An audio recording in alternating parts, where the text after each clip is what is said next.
Next here, we're going to do evaluating functions. Evaluating functions. This is just kind of a small example of how to evaluate a function and kind of what it looks like. It says f of x is equal to x plus 1. Notice our input, we're going to input 2. So when we input 2, we input 2 for our output. So what does f of 2 actually equal? What do you think? If it's 2 plus 1? 3. Yeah, there you go. F of 2 equals 3. That's us evaluating it right there. We started with a function, f of x equals x plus 1. It told us that f equals, or we're trying to solve for 2. When x equals 2, we're trying to solve for that. So when x equals 2, what is your y? Well, we got to plug in 2 for x, so 2 plus 1 is 3. So to write this as an ordered pair, I guess you'd write it as 2, 3. That's what it kind of looked like, your x and your y. All right? Let's go over here to the next part. Zoom in a little bit, and let's solve for these. Does everybody have a calculator? You might need a calculator for this next part. But let's take a look at what we have. We have f of x equals 3x, correct? What are we going to plug in for x? What does it say we need to plug in for x and solve here?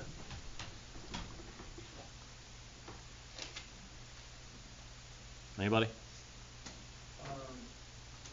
It says evaluate f of x equals 3 of x when x equals 2 and x equals negative 8. So what are we going to plug in, and what's our input here? 2. Yeah, 2 is our input. So f of 2 equals, what's going on between that 3 and that x? They're being multiplied. So you can either put 3 times 2, but a lot of the way you're going to see it is whenever you see a variable and you replace it, a lot of people put parentheses around it. And all that means is that's distributive property, right? So we multiply. What's 3 times 2? 6. So f of 2 equals 6. Would y'all agree with that? Got one person who agree? Okay. You agree? Yeah. So as long as he's not bothering anybody, then, if it's distracting you, let me know. Okay? Because I can't have that. I can't have people distracting other people. But I do believe in student ownership, so. F of negative 8 equals, and then what's going to happen over here? We have 3x, so what's that going to be? 3 parentheses negative 8, right? Well, what's 3 times negative 8? Negative 24, right? Yeah. So f of negative 8 equals negative 24. Would y'all agree with that? And what's going on? Is anybody a little confused by that or need some clarification on what just happened? Because I want to answer any questions you have there.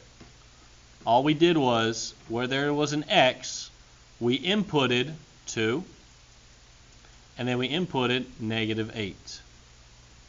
And then we solved. That gave us our output. So our input was 2, our output was 6. Our input was negative 8, our output was negative 24. We feel pretty good about that? Yeah? Markel, how you doing? Good? Good. That's what I like to hear, man. All right. And the last part of evaluating right here.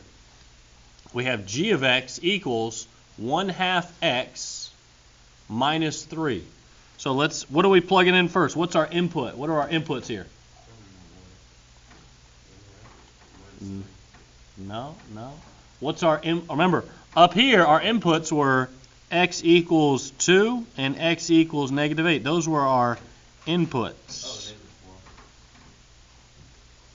Yeah, so what are our inputs here? Negative 4, and what else?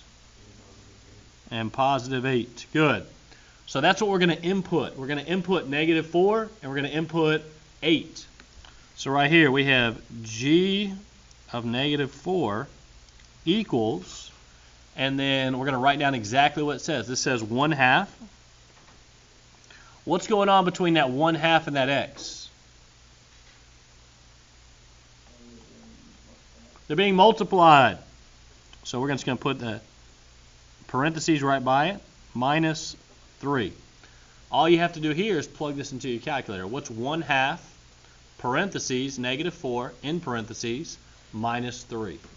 So you can play. Does everybody know how to use the fraction button on the calculator? You do? Does anybody else need help with it? Need a refresher? Adam, can I see your calculator for a second? All right. So right here we have 1/2 parentheses negative 4 minus 3. So what you do is, see where the 7 is? Right above it, there's a fraction button. Click that fraction button, and notice a fraction pops up. So we're going to put a 1 in, then go down, put a 2 in, and then go right, because we want to get out of the fraction. Then we put parentheses, what is it, negative 4? In parentheses, and then minus 3. So that's exactly what that says. 1/2 parentheses negative 4 minus 3. And you got what? You got negative 5. Yeah, exactly, negative 5. So g of negative 4 equals what? Negative 5. Exactly right. So that means when we plug in negative 4 into our system, what should be the output? Negative 5. Yeah, good job. Good job. Again, we have an input, we have an output. So what's our next input? Yeah, 8 is our next input. 1/2 parentheses 8 minus 3. That's our input, right? So go ahead, plug that into your calculator. 1/2 parentheses 8 minus 3. You got 1? Yeah, I want you to still plug it in. If you still haven't plugged it in yet, I want you to try plugging it in. That's a great way to kind of get used to the calculator. Jillian, did you get 1? Did you plug it in? No, it's not.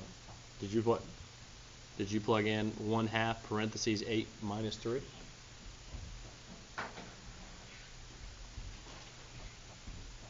You said you got 1, Jillian? Excellent job. Excellent job. Hey, and that is correct right there, okay? Again, give you some time to kind of plug that in, but that is exactly how you go about doing that. It's exactly how you go about doing that. Any questions with evaluating?